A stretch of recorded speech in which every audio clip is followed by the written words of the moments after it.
Hello students, welcome back again in plus 2 class geography, chapter number 10 fundamental of human geography book, chapter number 10 name human settlements. After the classification of the town of the basic of form, today we will discuss about the Addis Ababa. Okay, new example of this, it is the part number 5. Okay, now start. Addis Ababa, the new flower. Addis means होता है new, अबाबा means होता है flower, ठीक है, नए फूल के रूप में अदिस अबाबा। ये एक एग्जांपल दे रखा है यहाँ पर, इथोपिया की कैपिटल का है ये, ध्यान दीजिए। Very most important topic is this. The name of Ethiopian capital Addis Ababa as the name indicates Addis new Ababa flower is a new city which was established in 1878। ये well planned city यहाँ पर show किया गया है। एक जो Ethiopia की capital है अदिस अबाबा, उसका एक एग्जांपल दिया गया है जिसको अदिस न्यू अबाबा फ्लोर का नाम दिया गया। वेरी इंपॉर्टेंट क्वेश्चन है यहाँ, ठीक है, वेरी शॉर्ट 1 मार्क्स में आ सकता है क्वेश्चन, ठीक है, जो कि 1878 में इसको एस्टेब्लिश किया गया था। The whole city is located on a hill valley topography, काफ़ी ऊंचाई पर, हिली एरियाज़ पर पूरी तरह से इसको बसाया गया है, लोकेटेड है, स्थित है, ठीक है, टोपोग्राफी यानी ऊंचाई पर।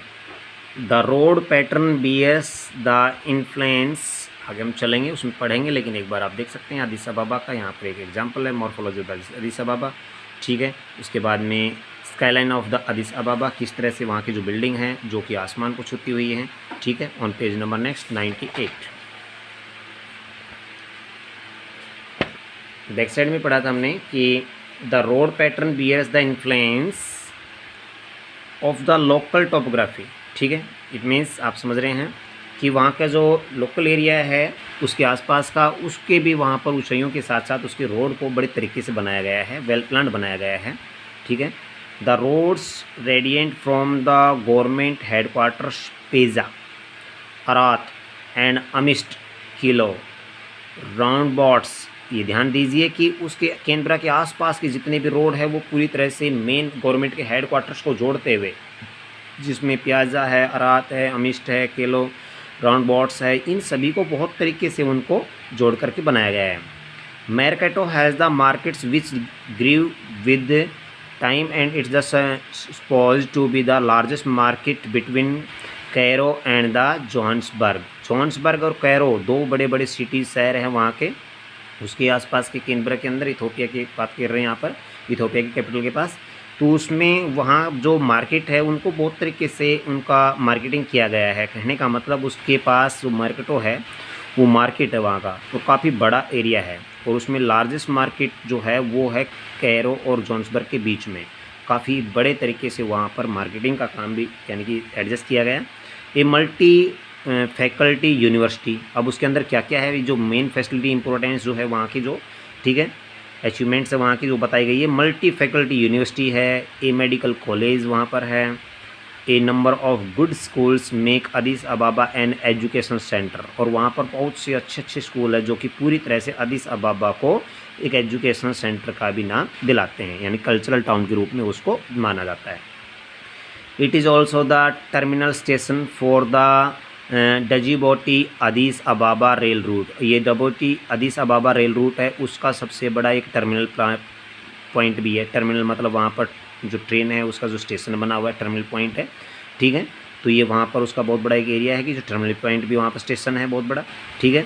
बोले airport is the relatively new airport, और वहाँ पर एक नया एयरपोर्ट बनाया गया है जो कि जिसका नाम है रिलेटिवली न्यू एयरपोर्ट, यानी कि बोले एयरपोर्ट है वहाँ पर, काफ़ी बड़ा इंपॉर्टेंट जो रेलवे पोर्ट है, सॉरी जो एयरपोर्ट बनाया गया है न्यू एयरपोर्ट, तो बोले है वहाँ पर काफ़ी अच्छा, यानी कि उससे कनेक्टेड है।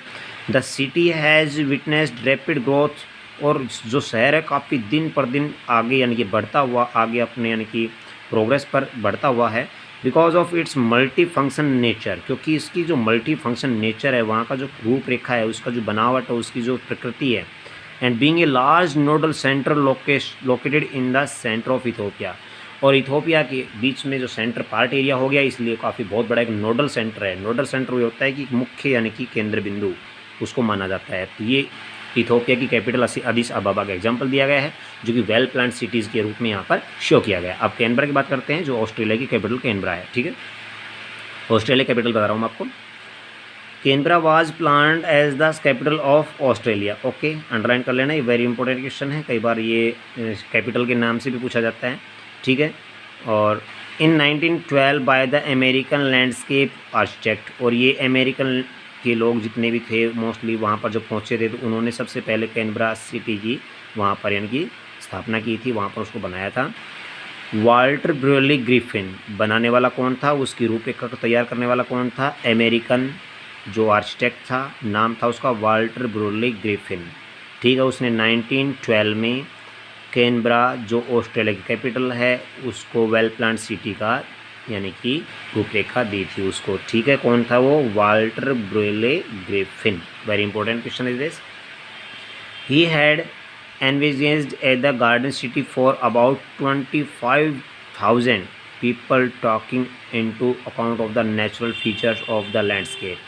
उसने एक बहुत बड़ा एक तरह से एक गार्डन सिटी बनाने की प्लान बनाया कि इसको बहुत बड़ा एक गार्डन सिटी बनाया जाए जिसमें नियर अबाउट 25,000 पीपल्स आराम से बैठ कर के बातचीत कर सकें, आराम से उसकी नेचुरल फीचर्स का यानी कि मज़ा ले सकें और उसके लैंडस्केप उसके दृश्य को आराम से पढ़ सके, जान सके, पहचान सके, यानी कि एक बहुत अच्छी ओपन यानी कि नेचुरल ब्यूटी को देने के लिए उसमें प्लानिंग किया गया। There were to be the 5 main centres, उसके बीच में मेन 5 सेंटर बना दिए गए, ठीक है। ईच विद, ये आप देख सकते हैं एग्जांपल में यहाँ पर कैनबरा, ओके, या मोनिका है, किंग्सटन स्टेशन है, फॉरेस्ट पार्क है, पार्लियामेंट हाउस है, ठीक है, national gallery of the Australia है, ठीक है, कैसनेसन है, बार्टन है, ठीक है, डेकिन है। ये मोस्टली एरियाज उन्होंने वेल प्लान बना करके, ठीक है, ये किया गया था। कॉमनवेल्थ पार्क है, ठीक है, और उसके बाद national war memorial park area है, वहाँ पर पार्डन है, टर्नर है जो कि मोस्टली स्टेशन का जो होता है, ठीक है। ये ऑस्ट्रेलियन नेशनल बोटानिक गार्डन, ठीक है, यहाँ पर शो किया गया है। तो काफ़ी वेल प्लान एरिया के अकॉर्डिंग आप देख भी सकते हैं किस तरीके से लाइनिंग के साथ बड़े तरीके से लाइनिंग के अकॉर्डिंग एडजस्टमेंट उसका किया गया है। Next years each with separate city functions during the last few decades the city has expanded to the accommodate several satellites town, ठीक है। तो अब यहाँ पर देखते हैं कि काफ़ी अभी पिछले कुछ डिकेड से अगर पता चल रहा है कि वहाँ पर काफ़ी जो नए नए अलग से और भी डिफरेंट टाइप के सैटेलाइट्स टाउन के रूप में उनको जाना गया, पहचाना गया है, क्योंकि दूर से अगर देखते हैं तो और भी अच्छे उसके सब पार्ट बना करके उसके अंदर जो सिटीज़ को एडजस्टमेंट किया गया है। Which have their own centres, जो अपने आप में वो अपने सेंटर हैं। The city has wide open space and many parks and gardens, और उस सिटी के अंदर बहुत से अलग अलग तरह के पार्क्स और गार्डन है जो कि अभी हमने पीछे पढ़ा था, ठीक है। तो अब चलते हैं types of urban settlements, okay. अब अर्बन सेटलमेंट के टाइप कैसे हैं, ठीक है, और किस किस टाइप के हो सकते हैं। अर्बन सेटलमेंट कौन सा होता है, सिटी होता है, टाउन होता है, या क्या मिलियन सिटी होते हैं, कैसे होते हैं, कब हम किसको कहेंगे। सपोज करो कि आपके आसपास का एक छोटा सा कोई टाउन है, उसको हम सिटी कह देंगे या उसको टाउन कहेंगे, ठीक है। क्या विलेज को भी हम सिटी और टाउन कह सकते हैं, तो उसके पीछे भी रीज़न आपको पता है कि इंडिया के अंदर तो 5,000 जो पीपल जब तक नहीं होंगे उसको हम यानी कि उसको टाउन नहीं कह सकते, ठीक है। तो जब तक उसकी फैसिलिटीज़ भी चेक की जाती है, उसकी अचीवमेंट भी देखी जाती है। तो types of urban settlements, okay, depending on the size and the services available and function designated the urban centre are designed as town, ठीक है। कोई भी एरिया है सेटलमेंट का, उसके साइज़ को देखकर, उसकी सर्विसेज अवेलेबल देख करके, फंक्शन को देख करके, वहाँ के अर्बन सेंटर एरिया को ऑटोमेटिकली देख करके, उसके डिज़ाइन को देख करके, तभी उसको टाउन, सिटी, मिलियन सिटी और कन्वर्नाइजेशन और मेगालोपोलिसिस, मेगापोलिस या मेगा सिटीज़ जिसको कहेंगे, उनका नाम दिया जाता है। तो अब कब कैसे कैसे, अब एक एक पॉइंट को लेते हैं। यहाँ पर मोस्टली पॉइंट को टाउन, फिर सिटी, फिर मिलियन सिटी, ठीक है, फिर उसके बाद कॉन्वर्सेशन, हम आपको एक एक पॉइंट बोलेंगे। Town, the concept of town can best be the understood with the reference of the two village. हम विलेज का वेल डेवलप्ड एरिया है ना, उसको हम टाउन कह सकते हैं। एक अच्छा गांव भी कोई है, अगर उसमें मोस्टली जो रिक्वायरमेंट होती है कॉमन, वो अगर मिल जाती है तो ऑटोमेटिकली हम उसको टाउन कह सकते हैं। उसका पता चलेगा किस तरह कैसे, ठीक है। Population size is not the only criterion. हम जरूरी नहीं कि पॉपुलेशन को ही चेक करके ही उसका बताया जाएगा कि पॉपुलेशन का वर्क भी चेक करना है, फंक्शन भी चेक करने हैं, ठीक है। उनके जो हर तरह की जो स्पेसिफिक जो फंक्शन होते हैं उनको हम चेक नहीं करेंगे तो कैसे कह सकते हैं कि वो पूरी तरह से टाउन है। तो पॉपुलेशन ज़रूरी नहीं है।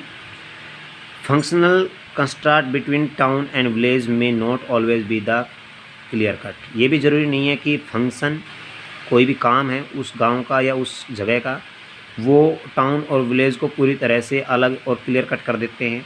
But specific function such as manufacturing, अगर कोई भी काम मैन्युफैक्चरिंग टाइप का है, रिटेल का है, होलसेल का है, ट्रेड का है एंड प्रोफेशनल सर्विसेज है, तो फिर हम कह सकते हैं कि वो टाउन है।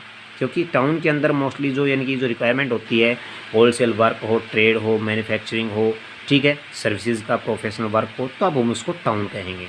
ज़रूरी नहीं कि पॉपुलेशन और फंक्शन, ठीक है। कुछ एरियाज़ में इस लेवल में, इंडिया में ही हम मोस्टली उनको टाउन कह सकते हैं, बट वर्ल्ड लेवल पर टाउन की जो डेफिनेशन है वो mostly retail, wholesale, trade, manufacturing और सर्विसेज के लेवल पर है। अब चलते सिटीज़। सिटी, ए सिटी में be the regarded as the leading town, town का ही अच्छा रूप सिटी होता है। विलेजेस का बेस्ट रूप को क्या होता है, टाउन। टाउन का बेस्ट क्या है, सिटी, ठीक है। Which has the outspread the it's the local और the regional rivals in the world of Lewis Mumford, the city is in the fact of the physical form of the highest and the most complex type of the associative the life, ठीक है। अब आप यहाँ करेंगे Levi's Mumford, यहाँ पर word की बात की गई है कि अगर हम लेविस ममफोर्ड के वर्ड के आधार पर अगर कहें कि सिटीज़ की क्या डेफिनेशन है, तो उसने कहा है, ध्यान देना बेटा please, according to the Lewis Mumford what is the definition of city, ठीक है, इन द वर्ल्ड। तो the city is in fact the physical form, ठीक है, फिजिकल फॉर्म है of the highest and the most complex type of the activity the life, यानी कि जीवन को जीने के लिए अच्छी यानी कि फैसिलिटी जो हैं, जो हाई कंफर्टेबल जो यानी कि जोन उस लोगों को पाया जाता है, हाईएस्ट यानी कि उनकी जो रहन सहन की जो लागत है, रूपरेखा है, कॉम्प्लेक्स टाइप है कि अपने आप को आरामदेह यानी कि जीवन को व्यतीत करने वाला, अगर वो अपनी लाइफ को अच्छी तरह स्पेंड करते हैं तो ऐसी जगह को हम सिटी कह सकते हैं। हम कई बार देखते हैं विलेजेस में भी सिटी जैसा रहन सहन भी मिलता है, लेकिन ओवरऑल एवरेज निकालते हैं तो वो विलेज ही माना जा रहा है। Cities are much larger than town, very important point, very most important point. Cities are much larger than town, ठीक है, टाउन से बड़े होते हैं सिटीज़। बावल है वो टाउन है, रेवाड़ी है वो सिटी है, क्लियर। या फिर निमराना है वो टाउन है, अलो है वो सिटी है, okay. Greater number of the economic function, जो कि उसके अलग अलग यानी कि इकोनॉमिक फंक्शन होते हैं। They tend to the have transport terminals, वहाँ पर ट्रांसपोर्ट टर्मिनल्स होते हैं मोस्टली काफ़ी ज़्यादा, ठीक है। मेजर फाइनेंशियल इंस्टीट्यूशंस होते हैं and the regional administrative office होते हैं, ठीक है। ये इंपॉर्टेंट पॉइंट्स है जो कि मोस्टली जो इसमें जो ट्रांसपोर्ट टर्मिनल पॉइंट हो गया, मेजर फाइनेंशियल इंस्टीट्यूशन हो गए, रीजनल एडमिनिस्ट्रेटिव हो गए ऑफिसेज, ये जितने भी जो पार्ट हैं ये सभी के सभी मोस्टली बिग सिटीज़ में यानी कि सिटीज़ में पाए जाते हैं। तो well planned of the town is called the city, ये भी क्लियर कह सकते हैं हम, ठीक है। When the population cross the 1 million mark, 1 million 1 lakh से ऊपर जाएंगे, 1 लाख से ऊपर अगर कोई भी सिटी है उसमें जो पॉपुलेशन है, तो क्लियर है, कहने का मतलब उसका क्राइटेरिया उसकी पॉपुलेशन से भी लगाया गया है कि 1 लाख को क्रॉस कर जाती है कोई पॉपुलेशन, तो उसको हम क्लियर कह सकते हैं कि वो सिटी है, ठीक है। क्रॉस द 1 मिलियन, ठीक है, 1 मिलियन 1 लाख, इस बात का ध्यान रखना।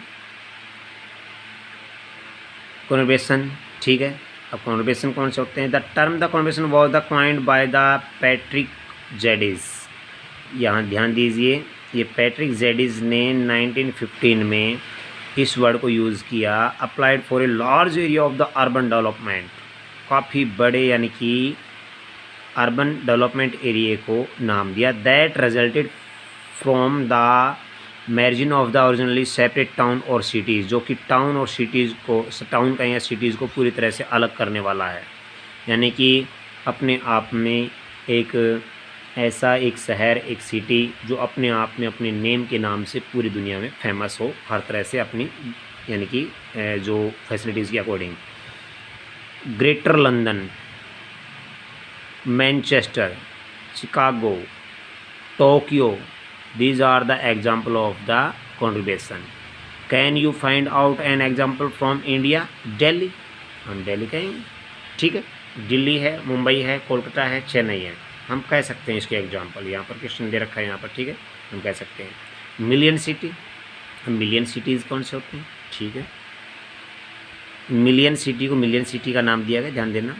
The number of million cities in the world has been increasing as never before, ठीक है, पहले की अपेक्षा ज़्यादा इंक्रीज नहीं हुए हैं। London 99 page reaches the million mark in 1800, सबसे पहले लंदन ही एक यानी कि जो सिटी था जो सबसे पहले 1800 में, अब ध्यान देना, सबसे पहले मिलियन सिटी का नाम उसको दर्जा मिला था, सबसे पहले लंदन इन 1800, सबसे पहले, ध्यान दीजिए, वेरी मोस्ट इंपॉर्टेंट पॉइंट है। फॉलोड बाय द पेरिस इन 1850, उसके बाद में अगर देखा जाए तो पेरिस उसके बाद सेकंड नंबर पर। न्यूयॉर्क इन 1860s, जो कि मिलियन सिटी सबसे पहले कौन सा यानी कि सिटी था, तो उसका नाम है लंदन, वेरी इंपॉर्टेंट। उसके बाद में पेरिस है, न्यूयॉर्क है, ठीक है। And by the 1950 there were the around 80 such cities, इस तरह से धीरे धीरे करते हुए 1950 तक ये 80 सिटीज़ हो गए। सबसे पहले था लंदन, याद रखना, वेरी मोस्ट इंपॉर्टेंट क्वेश्चन है। There were 162 million cities in mid 70s, अगर 1970s की बात की जाए तो वो बढ़ करके 162 मिलियन सिटीज़ हो चुके थे। There was the 3-fold increase, और उसके बाद में 2005 में अगर देखते थे 3-fold इंक्रीज़ हुए, 3 गुना बढ़ती होगी उनमें, 3 गुना। 162 × 3 आप समझ रहे हैं, वो नियर अबाउट आप समझ रहे हैं कि the number of the rich is the 438, ठीक है, ये 3-fold होकर के यहाँ पर पहुँच गए हैं। इन 2016 की अगर बात की जाए, there were 512 cities, very important points है बेटा, ध्यान देना प्लीज़। ये आपके जो डाटाज हैं ये ओल्ड और न्यू हो सकते हैं किसी बुक में, बट जो भी हैं जहाँ भी है उसका एग्जांपल अगर आपसे पूछा जाता है उसके अकॉर्डिंग आपको देना होगा, ठीक है। करंट टू करंट अगर देखा जा रहा है, ये मिलियन सिटीज़ की बात चल रही है, तो 512 cities with the at least 1 million inhabitants globally, ठीक है। By 2030 a projected 662 cities will have a list of the 1 million resident. इससे पता चलता है 2030 तक देखा जाए तो 662 सिटीज़ ऐसे होंगे जो मिलियन सिटीज़ में काउंट किए जाएंगे, ठीक है। क्लियर बात होगी यहाँ पर, जो भी हैं मिलियन सिटीज़ की एग्जांपल यहाँ पर दिया। मेगा पॉलिसीज़, मेगा पॉलिसीज़ में आप समझ रहे अच्छी तरह से, ठीक है। मेगा पॉलिसीज़ यानी कि मेगा सिटी जिसको कहते हैं। The Greek word meaning great city was popular by the Jean Gottmann, please underline कर लेना। जीन गोटमन ने 1957 में ये ग्रीक वर्ड के अंदर जो ग्रेट सिटी का नाम दिया था, ठीक है। And the signifies super metropolitan region extending as union of the conversations. उसने ये भी कहा कि सुपर मेट्रोपोलिटन सुपर मेट्रोपोलिटन जो हैं यानी कि मेट्रो सिटीज़ जो हैं मोस्टली, जहाँ के जो मेन, एक जैसे हम कहना चाहें तो दिल्ली को हम कई बार कहते हैं कि मिनी इंडिया है, वही बात आती है कि सुपर मेट्रोपोलिटन सिस्टम है, रीजन कोई भी एरिया है तो वो यूनियन ऑफ द कॉन्स्टिट्यूशंस कहने का मतलब वहाँ पर एक संघात्मक एरिया का वो एकीकरण वहाँ पर पाया जाता है, ठीक है। The urban landscape stretching from Boston in the north to south of the Washington. अब यहाँ पर वाशिंगटन DC इन USA, आप समझ रहे हैं अच्छी तरह से कि ये जो अर्बन लैंडस्केप एरिया है मोस्टली अगर देखने को मिलेगा मेगा पॉलिसीज़ का, तो वाशिंगटन और नॉर्थ यानी कि हम बोस्टन इन द नॉर्थ और साउथ ऑफ द वाशिंगटन के बीच में USA के अंदर ऐसे एग्जाम्पल आपको देख सकते हैं। लैंडस्केप पूरा बना हुआ है। Is the best non example of the mega policies. Mega policies के सबसे अच्छे एग्जाम्पल आपको USA में मिलेंगे, जो कि जीन गोटमन के अकॉर्डिंग 1957 में उसने ग्रेट सिटी का नाम दिया था, ठीक है, जो कि मोस्टली वाशिंगटन इन USA जो है वो मोस्टली इसका सबसे बड़ा एग्जाम्पल है। नेक्स्ट जो हम डिस्कस करेंगे अगले पार्ट में। Okay bye.